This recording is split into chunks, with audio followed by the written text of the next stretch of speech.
Are you looking for an athletic scholarship? You're in the right place. This is the Recruit Me Athletic Scholarship Podcast, the longest running podcast on recruiting and athletic scholarships. We're here to help your family navigate the recruiting road all the way to an athletic scholarship. He's a recruiting expert and a dad of 2 college athletes. He has a wealth of experience to share. Here's Recruit Me CEO, Brent Hanks.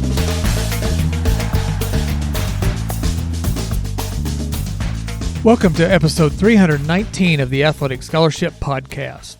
The Athletic Scholarship Podcast is the world's longest running recruiting education podcast. Each episode provides you, the student athlete and the family of the student athlete, 15 minutes of recruiting advice and education that will change your athletic scholarship future. The Athletic Scholarship Podcast is one of the many free and inexpensive recruiting education resources that is under the Recruit Me umbrella. Go to recruit-me.com to check out all the free and inexpensive recruiting education aids. This week's episode 319, is part 2 of an interview with Josh Reynolds.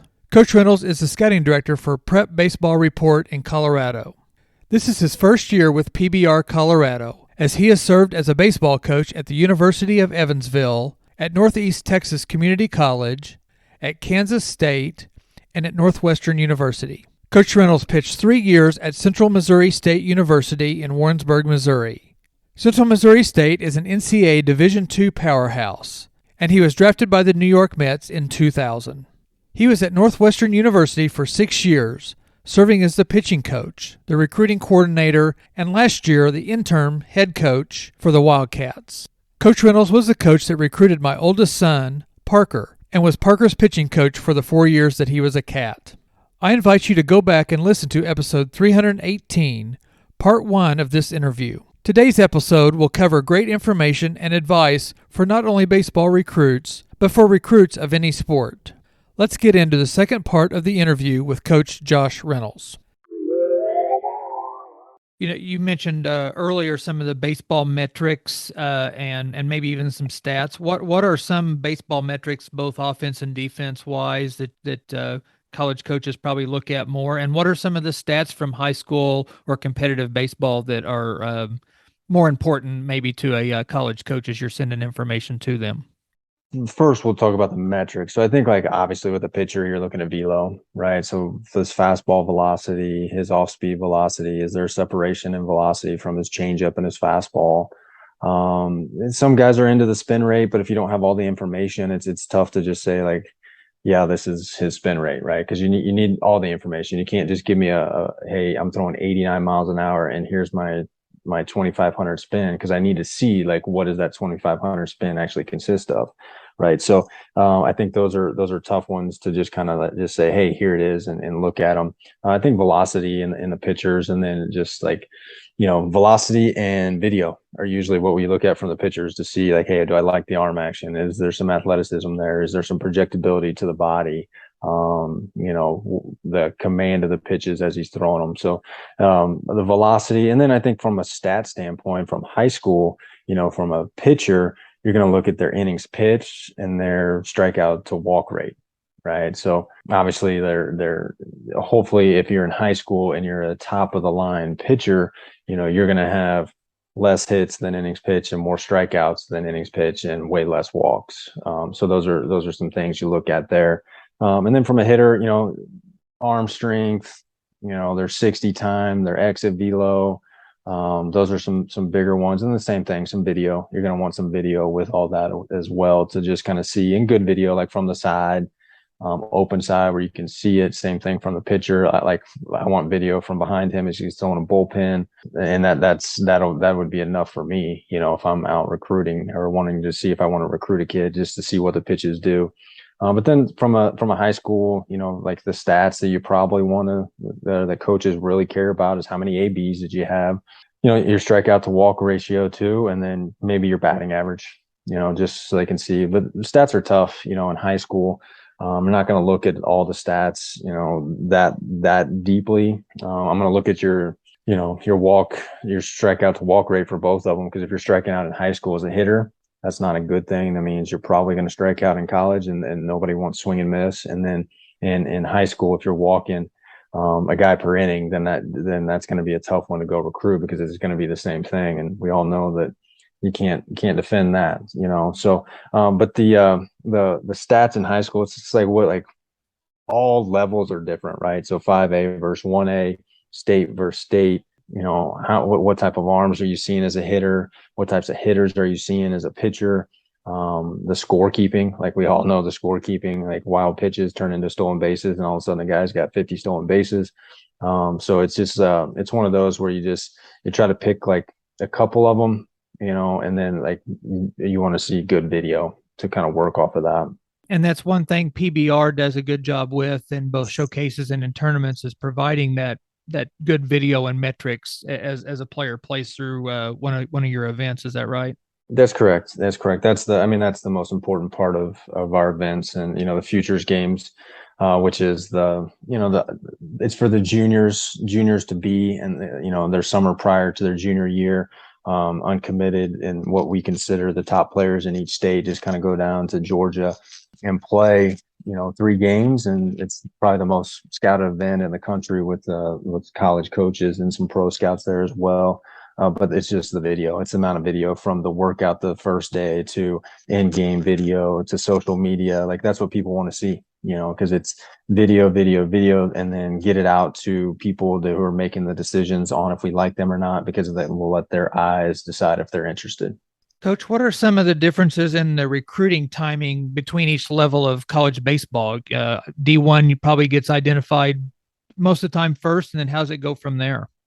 I think the answer is just the time of it, right? So and it's Division I, that your higher profiles are going fast. Your lower ones, they're still recruiting guys that are going to be on campus that fall, going into the summer, the spring/summer. So with the way recruiting is going right now with the transfer portal, you see what's going on. There's the early commits are still happening.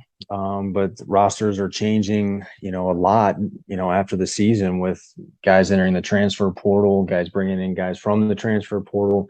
So it's going to be interesting to see how kind of the recruiting goes. I think the timing for Division II and Division III, they're always going to be recruiting, the probably that class that's coming there. Are they going into the early commitments? No, that's more of your Division I type thing. But the way everything's going to play out is going to just see, and I hate it for the kind of the high school kids right now, because it's already kind of a interesting subject when you talk about recruiting, because everybody thinks there's just this one path, and it's different for everyone, and that's the big thing for everybody to know, is there's a different path for everyone. But now you're going to see the 25%, the 30% guy that would have been out of high school going to a school. Are they just going to save that money? And now, hey, we're going to go into the portal and get a guy who has done it, an older guy, stay old. It's going to be interesting to see how this whole transfer portal is being played out. And then if they do end up letting them transfer for four years with no penalties, then our guys kind of transfer schools every year, two times out of that. It's going to be an interesting situation here coming up in the next few years, just to see how it all plays out. And if it works too, right? Yeah. If it works. And that's what I kind of look at is, after the COVID, I think the transfer portal really exploded.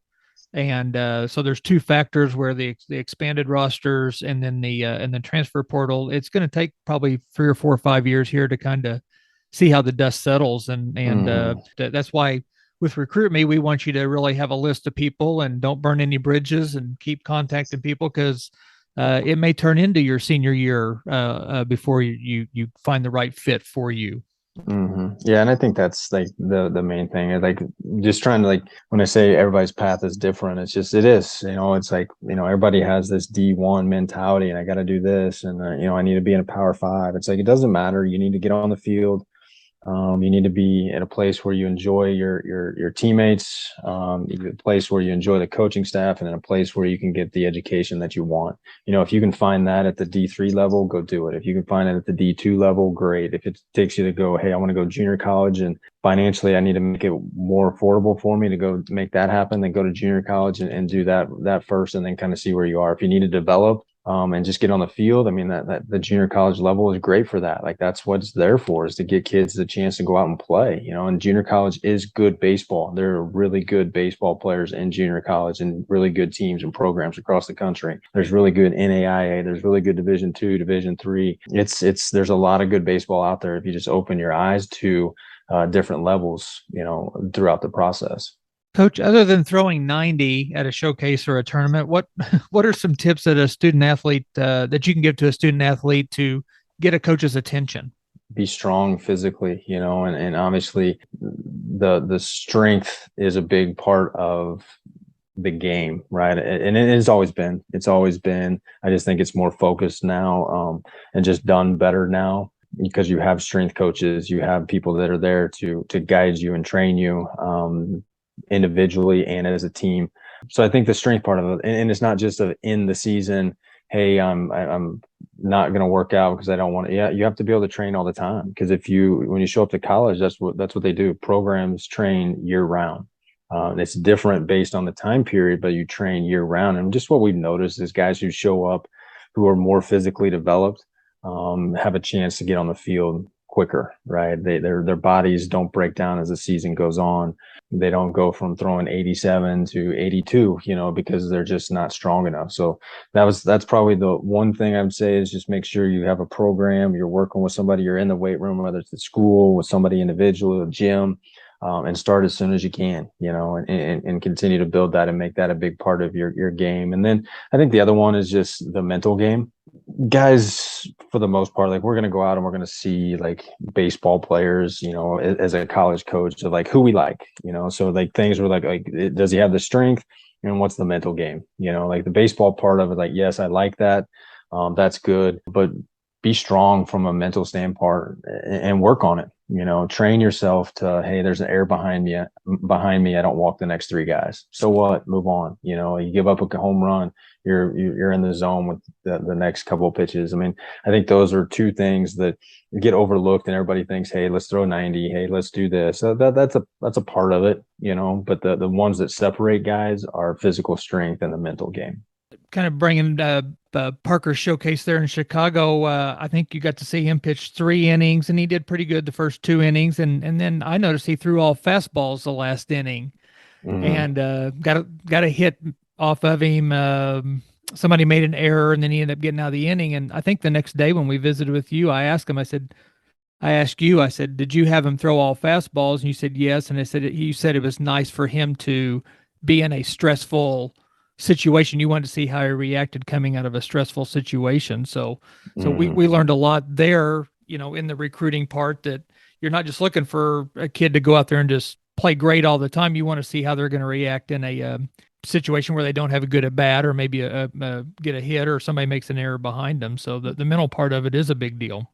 Yeah, and it's just, you see it like a lot of the guys who you recruited, they don't fail a lot, right? They may have a game, but then they go 4 for 4 the next game. So like what you see is with the younger, freshmen, when they show up on campus, it's, they have these expectations of, I'm going to be this guy, I'm going to come in and do this. And then all of a sudden they get dominated in the fall, whether it be a hitter just getting dominated by the pitchers as soon as they get the scouting report.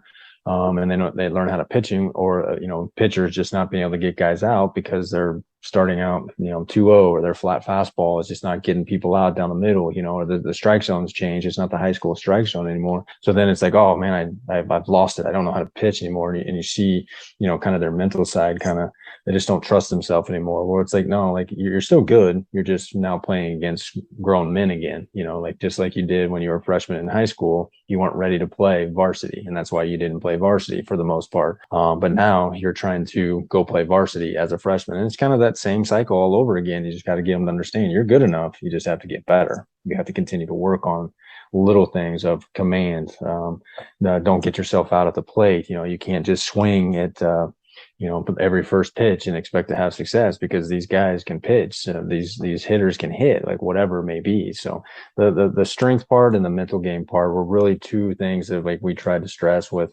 guys that we talked to. Like, hey, what's the biggest things we need to do? Come in strong and make sure the mental game is good. Work on those things. The baseball part, like, that's why we're recruiting you. But these are two things that will separate you when you show up on campus. Can you think of one or two other things that we haven't covered on the for some recruiting advice for our Recruit Me student athletes and families? Yeah, I think just one, be patient. Like there's a lot of potential change coming to the game of baseball in college, whether it be the number of coaches, the roster sizes, scholarships. I mean, there's been so many talks about it, and nothing's been set in stone yet. But there's just so much that could happen in the next, 6 to 12 months that may just change everything. So be patient. I think the main thing is what I see, especially in this role, when I actually get to talk to players now as opposed to having the NCAA rules. I get to talk to families and kids a little bit more, just like when we're at events, and they don't enjoy it, right? They're not enjoying the process. Everybody's stressed out and they're worried about this, they're worried about that, and what do I got to do? It's just enjoy baseball, enjoy the game of baseball, have fun, play. These are times that you don't get back, you don't get to, play with your high school teammates all the time, but it's like those are times that you remember, when you think back of like, oh, my senior year, we did this, or like enjoy it, don't be so caught up in, I don't have a scholarship or nobody's talking to me or whatever. I signed at the University of Central Missouri after my senior year in high school, and never really thought about it, never really cared about it because it wasn't that big of a deal. I was hoping somebody was going to give me a chance. But it was after my senior year in the summer, that's when I got the opportunity, and I wouldn't have changed anything, a Division II school, but a power player in the Division II game. But I enjoyed the game of baseball. I enjoyed being around my friends and playing baseball that way. So I think be patient, enjoy it. And then, like I said earlier, it's just everybody's path is different. Just because this kid's path was this and this is what he did, it's just going to be different. He may be bigger, he may be more physical, he may have matured sooner, where your son or your daughter or whoever, they may mature at a different rate. Like I didn't grow until my sophomore year in high school, and that was just catching up a little bit, and then I continued to grow into college, so that's where that's why stories are different. And I was probably a Division I player in today's game, but I wasn't back then, and that's okay. I got a chance to be on the field right away. I was a weekend starter in the rotation as a freshman, and for 3 years, and then I had a chance to go play professional baseball. And you got to enjoy it, and you got to give yourself a chance to not worry about things you can't control and just control what you can, and get better, get in the weight room, work on the mental game, train properly.